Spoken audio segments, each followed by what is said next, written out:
Alrighty, welcome back. You're listening to Ask the Doctors. Dr. Michael Lange of Lange Eye Care and Dr. Steve Newman, practicing optometric physician down in Miami. And remember, he's also the author of a book, Feel More Alive Now. Got to pick it up and check it out. I also want to mention something. We've got a big summer sale or a summer blast, a sidewalk sale, whatever you want to call it, in our Gainesville location, June 29th. Put that on your calendar. It's going to be worth the drive. June 29th of this year from 10 to 2 in the Gainesville Lange Eye Care location. Big summer blast. We're going to have up to 50% discount on everything.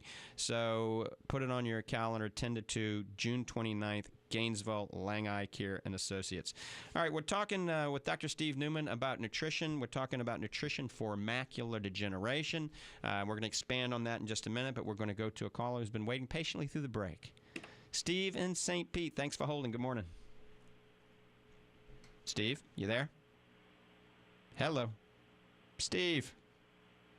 Let me put you back on hold. Let me try to retrieve you. You might have fallen asleep. Steve in St. Pete, good morning. Oh, maybe not. We'll see if they can retrieve him inside the booth there. Steve, if you're there, you're going to have to hold on for another minute. We're going to see what happened to you. All right, so when we see a patient in our practice that has macular degeneration, and we're doing the routine eye exam, we're trying to get maximum correction with their spectacle correction. We're analyzing the cornea, the lens, whether they have a cataract, and then we look back in the retina, and we see some pigmentary changes going on.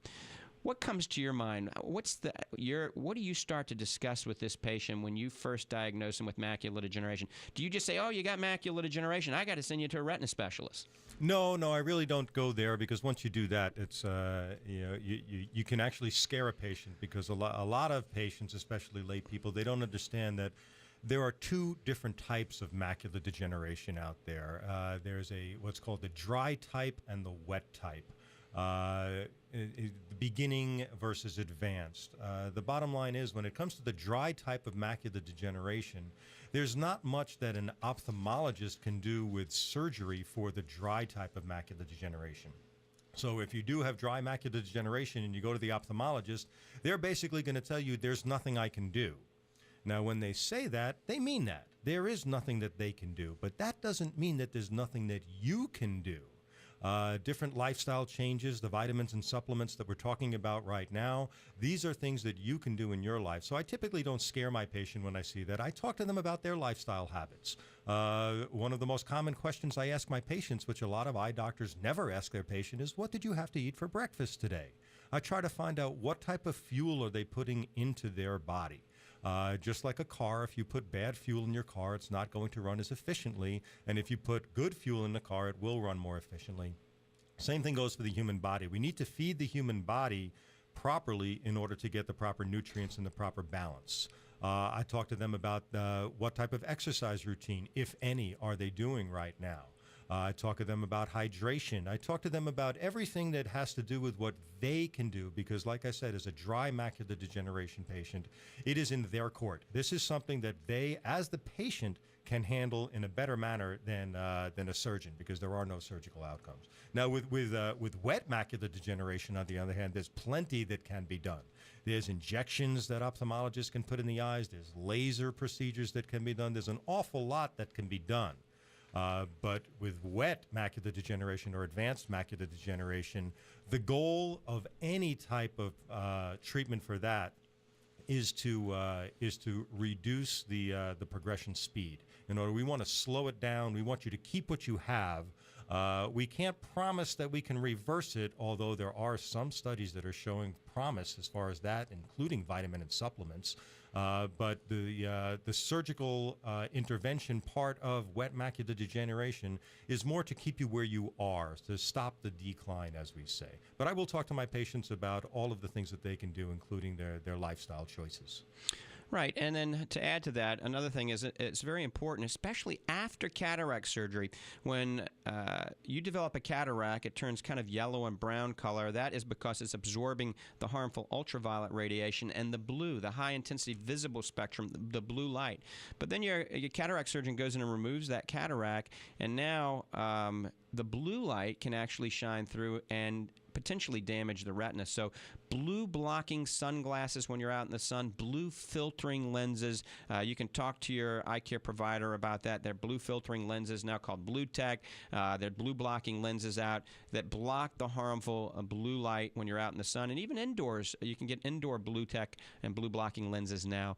So blocking the blue light is very, very important. And I tell a simple rule for a lot of patients out there to learn from this show is don't purchase the gray-green, or the blue lenses. Get the brown amber colored lenses if you don't know. So if you just don't know, get the brown amber. Those do have some blue blocking properties, not as much as a true blue blocker or a blue filtering lens, but that's very important. And then also, obviously, if you're smoking, you gotta stop smoking because that's deteriorating your entire body, but it's very bad for your retina. And then if you're overweight, when you're overweight, the carotenoids that are good for the retina, lutein, zeaxanthin, astaxanthin, they like to go hang out in the fat. So typically we want that patient to lose weight. So I counsel a lot of our patients on weight loss to try to get them to lose that weight, and obviously smoking cessation, which is also very important.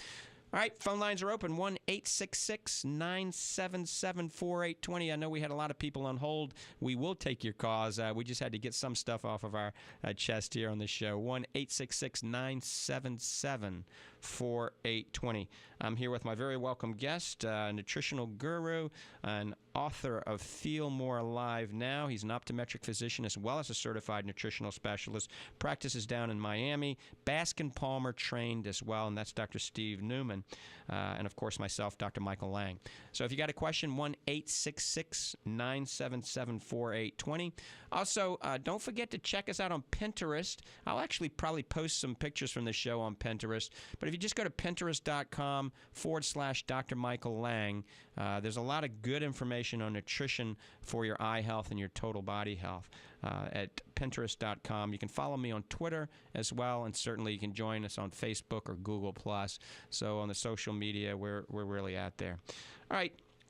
Let's talk a little bit about the AREDS study, because a lot of people are wanting to know more about the AREDS 1 study, the AREDS 2 study. We're getting ready to talk about that, but first we're going to take a caller.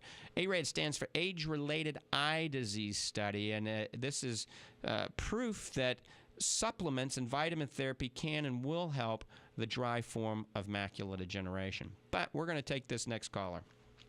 Let's see. Chris in Gainesville, good morning. Oh, good morning, Doctor. I had a question about your most recent warning you were giving us about blue light exposure for people that are indoors that think that their eyes are safe just because they're indoors. And I was wondering more details. Some of the sources, it's a two-part question. Some of the sources for damaging light indoors, would that be fluorescent versus incandescent? And also, what about those help lights that are like $200? They call them Dr. Ott lights that are full-spectrum lights. And I was wondering where they all fall in. And then they have the full-spectrum lights that actually have grids on them, kind of like a Faraday cage, but that's mostly for electromagnetic pollution. And that was my question. Well, indoor lighting, all of that lighting does emit some form of blue light as far as I know, okay? And so blocking that blue light, for you, somebody young, somebody that has a cataract, probably isn't as crucial indoors as outdoors unless you've had cataract surgery. There's some interesting new studies that are emerging that may suggest blocking the blue light, especially from the television, the computer screen, things of this nature may be beneficial to these patients after cataract surgery. Now, the interesting thing is there's some other studies out there, and you're going to see a lot more about this very soon, is, God made a body when it gets dark, you're supposed to get tired and go to bed. All right, but what we do, we go indoors and all the lights are on in the house. We're playing on the iPad, the computer, you're watching television. So the brain is thinking you're outside. The pineal gland shuts down melatonin secretion, and therefore a lot of people, me being included, are on that computer quite a bit until the wee hours of the morning, and then I try to go to bed and I can't sleep because my sleep cycle is actually interfered with. So there's studies that indicate now if you wear a blue filtering lens, it may help you to secrete more melatonin and actually have a better night's sleep. Remember, sleep deprivation is one of the biggest causes of inflammation in the body, adrenal fatigue, and things like this. So we all need a good night's sleep. And I bought a new blue filtering lens, and I tried it for about 3 days. And actually, I don't know if it's psychosomatic or not, but I slept like a baby those 3 days. And then my neighbor actually has a lot of sleep problems, so I actually gave it to her. And I haven't talked to her to see how she's doing. But also, if melatonin levels drop, there's some interesting studies out there that show if your melatonin levels go down, your rate of certain cancers goes up. So it makes sense maybe for people that are on a computer a lot at night to maybe start thinking about going into a blue filtering type of lens. Now, you're not going to be wearing a blue blocking sunglass indoor. A blue filtering lens has like a little bit of a yellow hue to it.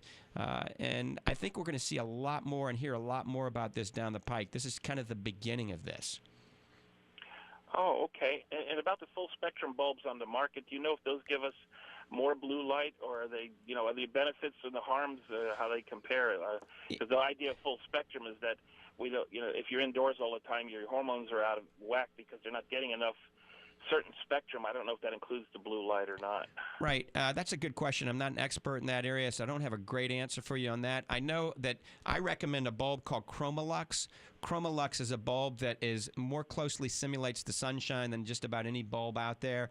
They use it up in Alaska a lot when it's dark so that you can get the sunshine. But I use it for my vision impaired patients, my low vision patients, because it gives you a really great light without the glare. But I do imagine these bulbs are emitting the blue light. I don't know if they have bulbs that don't emit blue light. But I just don't know that answer. I don't know if Dr. Newman knows that answer. No, I don't know the answer to that, but what I will tell you is that most people that don't get a good night's sleep, there are several lifestyle habits that are consistent with these people. The main thing is putting a television on while they're in bed ready to go to sleep. This is a time when your body is trying to relax. This is a time when your body is getting ready to go into sleep mode, yet you are not allowing it to produce the proper brain hormones because you've got a 40-inch high-def TV that's on.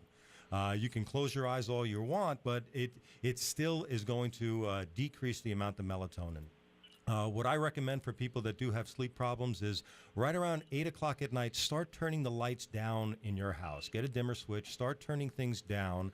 And when it comes to about a half an hour prior to you getting into bed, what I do is I just sit and meditate. I just sit, do a little bit of yoga and meditate and get my breathing pattern relaxed so that my body is ready for a good night's sleep.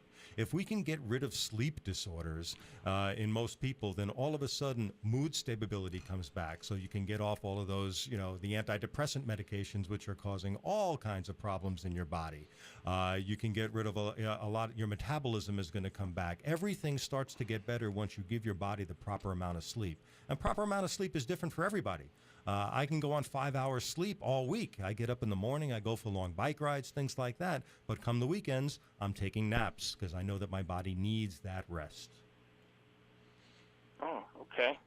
That sounds good. So maybe we shouldn't buy those blue lights. And they've actually got blue lights on the market now for people with melatonin issues. They say you turn to blue light during the daytime, like for jet lag when you're traveling to other countries, and it gets your cycle back. But it's basically a blue light that you do during the day, so at night you could sleep. But those can be damaging too, I guess. Yeah, those can be damaging.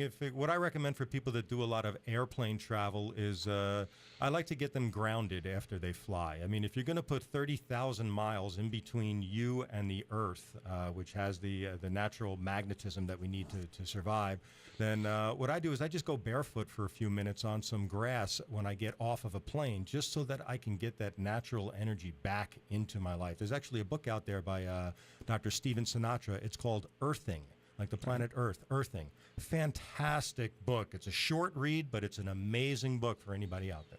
Right. I like walking on the beach barefooted, going for a jog on the beach barefooted. Absolutely. Absolutely. Chris, hey, thanks for the call. Thank you. All right, take care.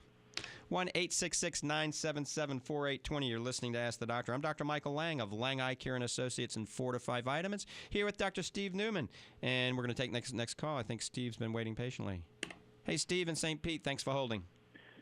Hi, Mike. Out of a question first, comment first, and a question. On the lights, it wasn't until about a month ago that I really started getting sleep, and my wife and I had started about 1 o'clock in the morning. I said, I've got to do this.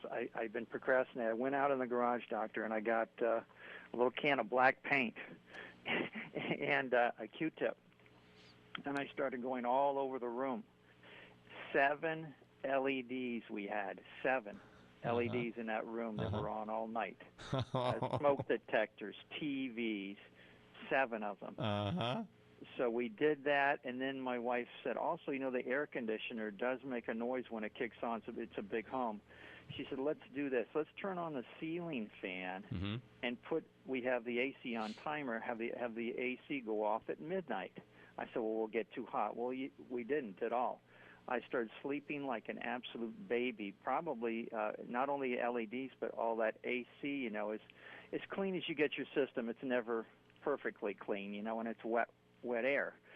So those 2 things increase my quality of sleep by 1,000%. Wow.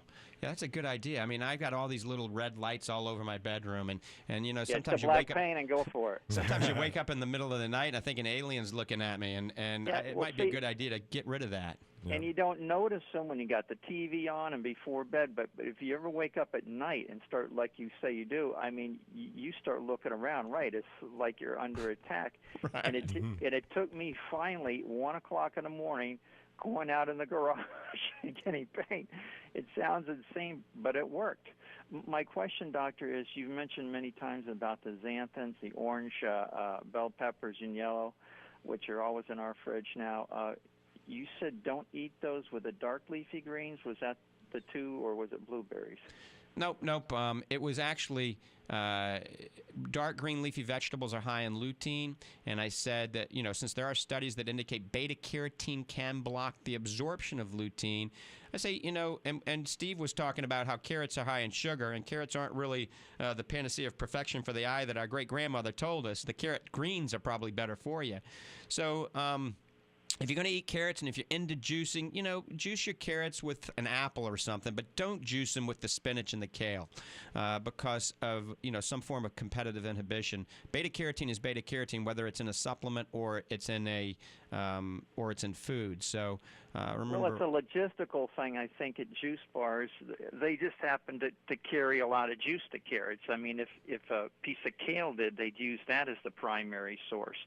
So that's kind of like the base of a lot of juices, I think, just because it has a lot of juice in it.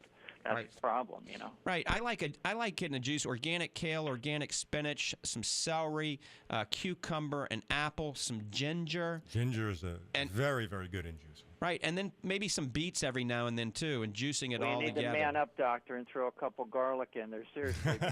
yeah, there you go. I'm not kidding. When you do that, I was watching a old documentary called Garlic Nation, and the guy was talking about it like it was some sort of psychedelic drug. But the truth is, if your system is not right and you've got a lot of yeast and junk in your system, and you drink a juice with some garlic in it, you're going to feel euphoric. You really will. It starts killing stuff right away. It's just fantastic. It's a medicine. Yep, it is. Food is medicine. Yes, it is. You got it. Thank you very much for the show today. It's been fantastic. All right. Thanks a lot, Steve. You take care. I just want to make one comment about Steve and what he's doing in his lifestyle as far as turning the air conditioner down and turning the ceiling fan on when they sleep. That's wonderful, and it's working for him and his wife. But if you happen to suffer from dry eye syndrome, then I don't recommend you sleep with the ceiling fan on because it can exacerbate the problem. And I've had plenty of dry eye patients which are just mildly symptomatic, and instead of, it could be, a 45-year-old woman who has wears eye makeup to work and things like that, and to ask them to put artificial teardrops in their eyes all day long with their mascara running and everything, just by simply turning the ceiling fan off when she goes to sleep can actually get rid of her symptoms. Very good words of advice. All right, so a lot of people learning a lot today, as usual, right here on Ask the Doctors. All right, 1-866-977-4820. That's 1-866-977-4820.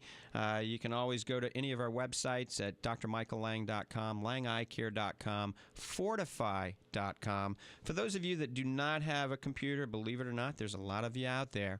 I'm going to give you a toll-free number. Get your pencil, get your pen. If you want to order any things we talk about on this program, we're not really talking a lot about specific brands and things today, but Fortifeye toll-free number is 1-866 866-503-9746. That's 866-503-9746. Also, we're launching the new Fortifeye website probably the middle of next week. It's going to be a lot easier. It's going to have a lot of great information, a lot of updated information, so look for that. All right, we're going to get back to talking about the AREDS study. Age-related eye disease study, and it was backed by the National Eye Institute. It was one of the biggest studies, if not the biggest study ever done, for macular degeneration and supplementation.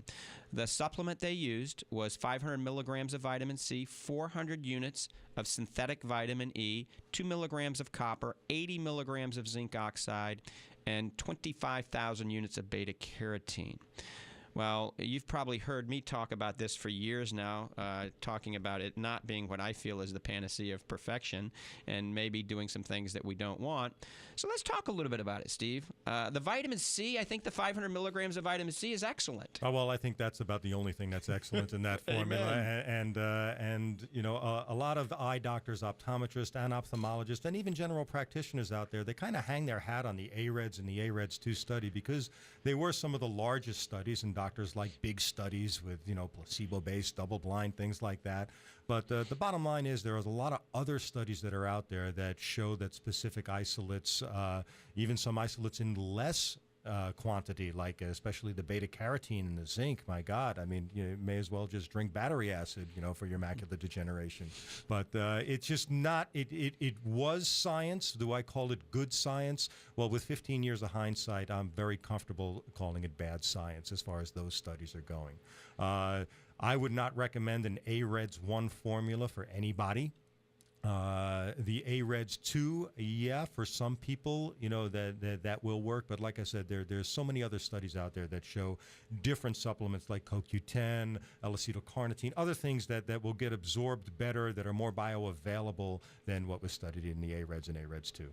Right, and let's talk a little bit about one take-home on the AREDS 2. The AREDS 2 study studied a lot of different arms, and one of the arms that looked the most appealing to me, what we learned from the AREDS 2 study, is one of the arms showed that the patients that were not taking beta-carotene but had lutein and zeaxanthin had an 18% less likely chance of them progressing to a worse form of macular degeneration. And the patients, once again, that did not take beta-carotene but had lutein and zeaxanthin in their formula, in their AREDS formula, that had a low level of carotenoids to begin with, had up to a 25 or 26% chance of not progressing to the next level. Yeah. So the take-home is we do need lutein zeaxanthin. We don't need beta-carotene. But people that have been listening to this show, they've heard me talk about this for probably close to 4 or 5 years now. I did a pilot study called the Blaze study where I wanted to find out for myself whether or not beta-carotene was blocking the absorption of lutein. And that's what led us to taking all beta-carotene out of our Fortifeye products about 3 years ago. All right, 1-866-977-4820. We might have time for one more call. Steve, let's anything else you'd like to add to this program?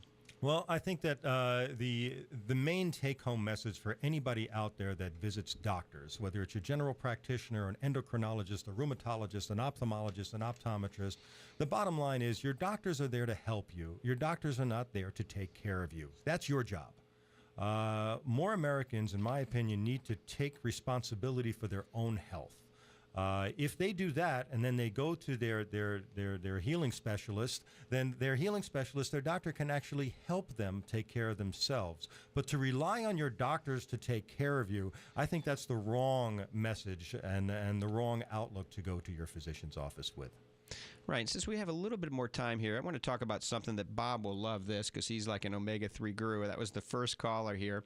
Talking a little bit about omega-3, you know, there's really basically two forms of omega-3 out there. We have the ethyl ester form, which is ethanol attached to the backbone, and we have the triglyceride molecule.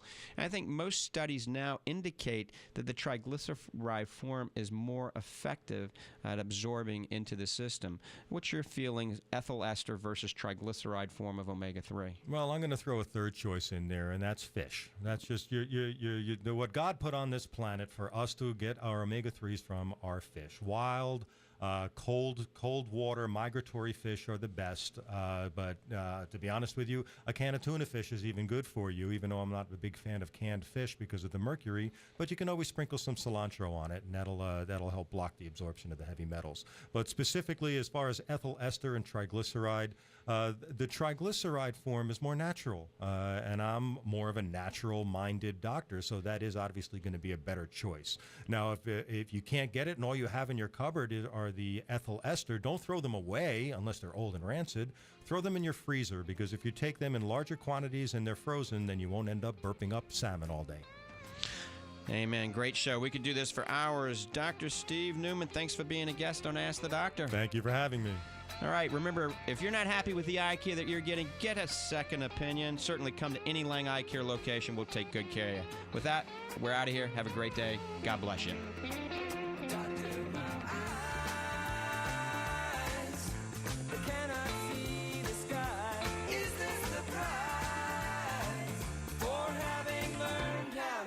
To cry.